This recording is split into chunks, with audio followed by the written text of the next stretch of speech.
அருண் என்ற இளைஞன் மிகவும் பிரபலமானவன். அவனுக்கு பல நண்பர்கள் இருந்தார்கள். தினமும் அவன் ஃபோன் மெசேஜ்களால் நிரம்பியிருக்கும். எங்கு சென்றாலும் கூட்டம். எனக்கு எவ்வளவு நண்பர்கள் என்று அவன் பெருமைப்பட்டான். ஒரு நாள் அவன் வாழ்க்கையில் பெரிய பிரச்சனை வந்தது. அவன் அப்பா திடீரென உடல்நலக் குறைவால் மருத்துவமனையில் அனுமதிக்கப்பட்டார். அவசரமாக உதவி தேவைப்பட்டது.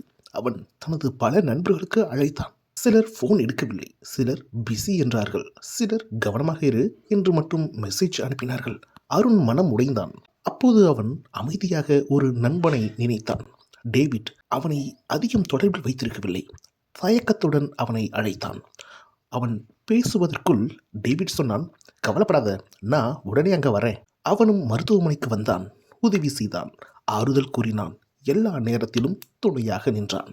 அன்று அருண் உணர்ந்தான், பல நண்பர்கள் இருப்பது முக்கியமல்ல, கஷ்ட நேரத்தில் அருகில் நிற்கும் ஒரே உண்மையான நண்பன்தான் முக்கியம்.